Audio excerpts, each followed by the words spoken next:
दोस्तों, क्या आपको पता है कि जिस हिसाब से हम पेट्रोल और डीजल का इस्तेमाल कर रहे हैं, उस हिसाब से आने वाले 40 से 50 सालों तक तेल खत्म हो जाएगा।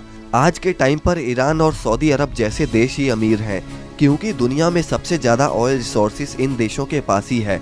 और इन देशों का एक संगठन होता है जिसे ओपेक कहा जाता है, और ये वही देश हैं जो तेल की कीमतों को डिसाइड करते हैं। और दोस्तों, जो पेट्रोल 2010 में 52 रुपयों का बिकता था, आज वो पेट्रोल 100 रुपए की कीमत भी पार कर चुका है। अब अगर ऐसा ही रहा तो आने वाले टाइम पर हमें पेट्रोल लोन लेकर ही लेना पड़ेगा।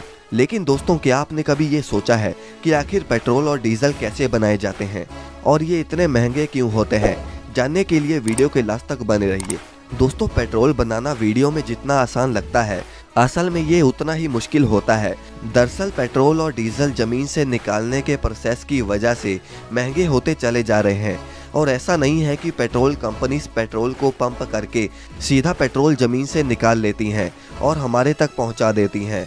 दरअसल पेट्रोल या डीजल हमें जमीन के भीतर से गाढ़े और काले तरल पदार्थ में मिलता है, जिसे पेट्रोलियम कहा जाता है। और ये दोनों ही फ्यूल इसी पेट्रोलियम से बनते हैं।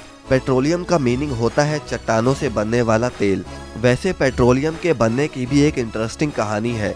पहले के टाइम पर धरती पर जब नेचुरल डिजास्टर्स हुए तो जमीन पर रहने वाले पेड़ और जानवर जमीन के अंदर ही दब गए और ये डिकम्पोज होकर प्रेशर की वजह से पेट्रोलियम में कन्वर्ट हो गए। अब इसके बाद इंसानों ने कई बड़ी बड़ी मशीनों से ड्रिलिंग करके पेट्रोलियम को निकाल लिया और इस पेट्रोलियम में क्रूड ऑयल यानी कच्चा तेल होता है।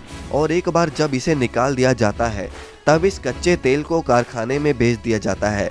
वैसे आपको बता दूं कि कच्चा तेल जमीन और समुंदर दोनों में मिलता है, और जो तेल समुंदर में होता है उसे बनाने के लिए फ्लोटिंग रिफाइनरी बनाई जाती है, और जो तेल जमीन पर होता है उसे निकालने के लिए कुएं बनाए जाते हैं। चाहे समुंदर हो या फिर जमीन, असली समय उसे निकालने के लिए इस्तेमाल होता है। और सिर्फ तेल को ढूंढने में ही कई बार सालों लग जाते हैं और अरबों रुपयों का खर्चा भी होता है।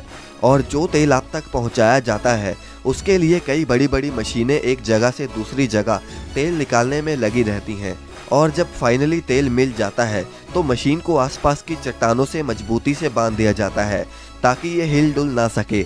और इसके बाद समुद्र में ड्रिलिंग करी जाती है, और ये ड्रिल हजारों फीट नीचे होती है। तेल मिलने पर उसे रिफाइनरी में पहुंचा दिया जाता है।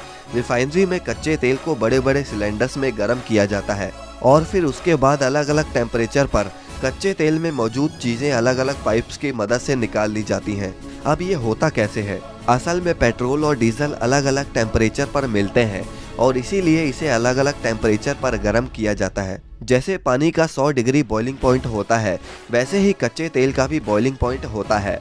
आप इसे ऐसे समझ सकते हैं कि डीजल को पाने के लिए 260 डिग्री तक कच्चे तेल को उबालना पड़ता है, और 40 डिग्री पर हमें पेट्रोल मिलता है। दोस्तों, अब आप समझ गए होंगे कि पेट्रोल किस तरह बनता है। और एक बार जब पेट्रोल बन जाता है तो टेस्टिंग में ये देखा जाता है कि कितने ऑक्टेन का पेट्रोल बना है, और जितना ज़्यादा ऑक्टेन नंबर होता है उतना ही ज़्यादा महंगा और अच्छा तेल माना जाता है। और इसके बाद इसे टैंकर्स में भर के ट्रांसपोर्ट किया जाता है। भारत में इंडियन ऑयल और रिलायंस जैसी कंपनीज अरबों रुपए इन्वेस्ट करती हैं, और तब जाके ये पेट्रोल कहीं हमारे तक पहुंचता है। अब बात करते हैं कि ये इतना महंगा क्यों होता है। दोस्तों, पहला रीज़न तो आपको समझ आ गया होगा कि इसे निकालने का प्रोसेस बहुत खर्चीला होता है। अब पेट्रोलियम से निकालने वाले अलग अलग तेल की कीमत भी अलग अलग होती है। अब जिन देशों के पास अपने ऑयल रिजर्व होते हैं, वहाँ ये तेल सस्ते पड़ते हैं, और जिन देशों के पास ऑयल रिजर्व नहीं होते, वहाँ पर रिफाइनरी और डिस्टिलेशन का प्राइस और भी ज़्यादा महंगा हो जाता है। और उसके बाद भारत जैसे देशों में स्टेट और सेंट्रल गवर्नमेंट मिलकर करीब 70% टैक्स भी लगाती हैं। पेट्रोल और डीजल एक नॉन रिन्यूएबल रिसोर्सेज हैं, और इसीलिए जैसे जैसे ये इस्तेमाल हो रहे हैं वैसे वैसे ही ये ख़त्म होते चले जा रहे हैं, और इसीलिए ये महंगे होते चले जा रहे हैं। दोस्तों, आप अपने सवाल हमें कमेंट में पूछ सकते हो, और इस वीडियो से कुछ नया सीखा हो तो इसे लाइक करके चैनल को सब्सक्राइब करना ना भूलें।